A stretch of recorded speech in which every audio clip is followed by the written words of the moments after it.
आजकल के स्मार्टफोन के एड्स एक चीज पे जरूर फोकस करते हैं कि कौन से स्मार्टफोन के कैमरा सेंसर में सबसे ज्यादा मेगापिक्सल्स है। अगर आपने इनमें से एक भी ऐड को देखा है तो आपके दिमाग में एक क्वेश्चन जरूर आया होगा कि क्या मेगापिक्सल सब कुछ होते हैं। अगर हाँ तो आप एकदम सही वीडियो पे आए हो। मेरा नाम है शुभम रहेजा, आप देख रहे हो गैजेट्स 360 हिंदी। और अगर आपने हमारे चैनल को अभी तक सब्सक्राइब नहीं किया है तो अभी टाइम आ गया है, क्योंकि हम चलते चलते कुछ एक ऐसे ही एक्सप्लेनर वीडियोस को डालते रहेंगे। और अगर इस वीडियो के एंड में आपको ऐसा लगे कि आपने कुछ नया सीखा है या फिर आपको ये वीडियो पसंद आई हो तो ऑब्वियसली लाइक बटन तो दबाएं, लेकिन उस बेल आइकॉन को भी दबाएं जिससे आपको हमेशा पता चलते रहे जब भी हम अपनी नई वीडियोस डालें तब।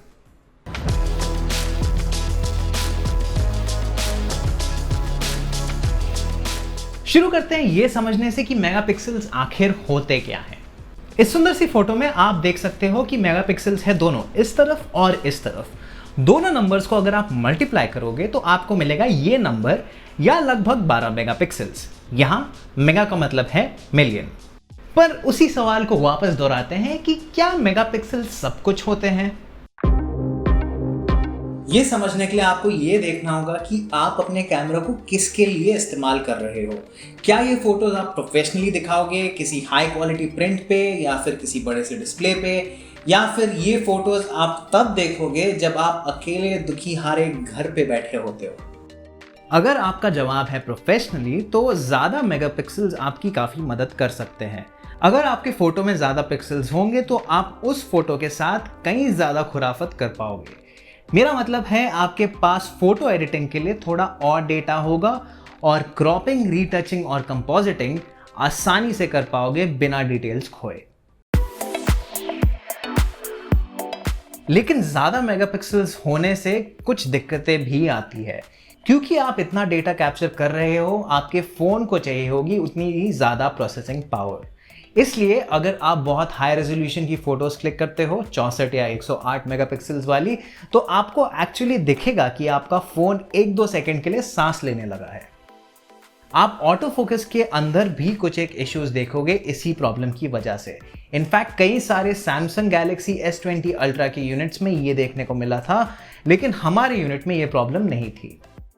और क्योंकि एक अकेली 108 मेगापिक्सल की फोटो 15 से 30 मेगाबाइट के बीच स्पेस लेती है, आप सोच ही सकते हो कि आप कितने जल्दी अपने इंटरनल स्टोरेज को भर दोगे।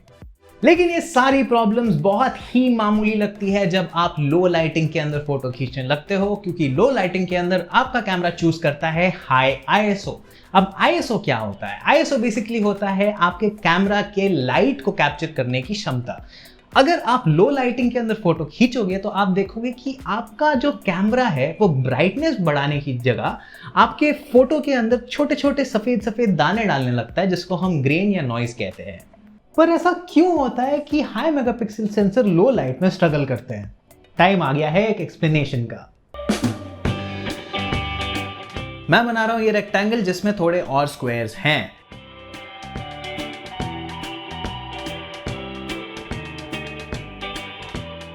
अब मैं इन स्क्वायर्स को डिवाइड कर रहा हूं और छोटे स्क्वायर्स के अंदर। अगर आप मेरे इस ड्राइंग स्किल्स पे ना जाओ तो आपको दिखेगा डिवाइड करने से स्क्वायर की जो संख्या है वो तो बढ़ गई है, लेकिन वो हो गए हैं और भी छोटे। और इसकी वजह से उनका सरफेस एरिया भी कम हो गया है, जिसका मतलब है वो लाइट उतनी अच्छी तरीके से एब्जॉर्ब नहीं कर पाएंगे। अगर आप इसी सेंसर को कम लाइट में ढंग से इस्तेमाल करना चाहते हो तो आपको कुछ पिक्सल्स को बेंड करना पड़ेगा। इससे 4 पिक्सल्स एक बड़े पिक्सल की तरह काम करते हैं और इससे हम कहते हैं पिक्सल बिनिंग। 48 और 64 मेगापिक्सल के सेंसर 4 पिक्सल्स को कंबाइन करते हैं, जबकि 108 मेगापिक्सल के सेंसर कंबाइन करते हैं 9 पिक्सल्स को। अगर आपने मेरी टी शर्ट पे फोकस ना करके मेरी बातों पे फोकस किया होता तो आपके दिमाग में एक चीज़ ज़रूर आती कि ये जो 48 मेगापिक्सल का सेंसर है और ये जो 108 मेगापिक्सल का सेंसर है, ये पिक्सल बिनिंग के बाद बन जाता है 12 मेगापिक्सल का सेंसर, और जो 64 मेगापिक्सल का सेंसर है वो बन जाता है 16 मेगापिक्सल का सेंसर। अब 12 मेगापिक्सल और 16 मेगापिक्सल दोनों काफ़ी फिसड्डी किस्म के सेंसर्स लगते हैं आजकल के स्टैंडर्ड्स के लिए, पर वो क्या असल में फिसड्डी हैं ये भी देख लेते हैं। ये सवाल बिल्कुल ही जायज़ है और इसी की वजह से एप्पल आईफोन और गूगल पिक्सल, दो फ़ोन जो जाने जाते हैं अपने कैमरा के लिए, यूज़ करते हैं 12 मेगापिक्सल सेंसर और भर देते हैं उन्हें अपने बेहतरीन इमेज प्रोसेसिंग सॉफ्टवेयर के साथ। और चूंकि इन सेंसर्स के पिक्सल्स बड़े होते हैं, आपको मिलती है दमदार लो लाइट परफॉर्मेंस। और अगर आप ये सोच रहे हो कि आपकी 12 मेगापिक्सल की फोटोज एक बड़े डिस्प्ले पे कैसे दिखेगी, ठीक दिखेगी।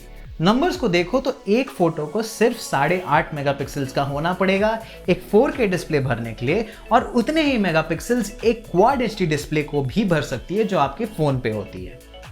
अब एक और चीज़ ये है कि आप जो अपनी फ़ोटोज़ है उसको जब सोशल मीडिया पे डालते हो तो वो हो जाती है कंप्रेस, मतलब वो थोड़ी छोटी हो जाती है जिससे कि उसका फाइल साइज़ छोटा हो जाए और इसकी वजह से उसकी क्वालिटी भी सफ़र करती है। अब मुझे ऐसा लगता है कि जो कंपनीज़ है उनको फोकस करना चाहिए लेंसेज के ऊपर, क्योंकि कई बार ऐसे होता है स्पेशली DSLRs के अंदर कि आपके पास अगर बेहतरीन लेंस है तो आपकी फ़ोटोज़ भी अच्छी आती है। आपको अगर स्मार्टफोन कैमरा के अंदर एक अल्ट्रा वाइड एक मैक्रो पकड़ा दे तो उससे सब कुछ नहीं होता, उसकी जो क्वालिटी है उसके ऊपर भी बहुत कुछ असर पड़ता है। अब एक और चीज़ जहाँ पर कंपनीज थोड़ा बेटरमेंट ला सकती है वो है सेंसर साइजेस के अंदर। अगर आपने सेंसर साइज बढ़ा दिया तो आपका जो एरिया है जिसके ऊपर लाइट पड़ रही है वो भी बढ़ जाती है, तो कई बार आपकी फ़ोटोज़ की जो ब्राइटनेस है वो ऑटोमेटिकली इंक्रीज़ हो जाती है। और इसके साथ में और भी बहुत सारे एडवांटेजेस होते हैं, क्योंकि अंत में आपके पास सबसे बेहतरीन कैमरा वही है जो आपके पॉकेट में है, जिसे आप सट से निकाल सको और कोई भी मोमेंट आपके सामने चल रहा है उसे कैप्चर कर सको। बहुत बहुत धन्यवाद इस वीडियो को देखने के लिए। अगर आपको ये वीडियो पसंद आई हो तो उस लाइक बटन को दबाएं, और अगर आपको ऐसा लगता है कि कंपनीज अपने कैमरास को बेटर कर सकती है तो हमें बताएं कमेंट्स के अंदर, और टेक की खबरों के लिए जाए hindi.gadgets360.com पर।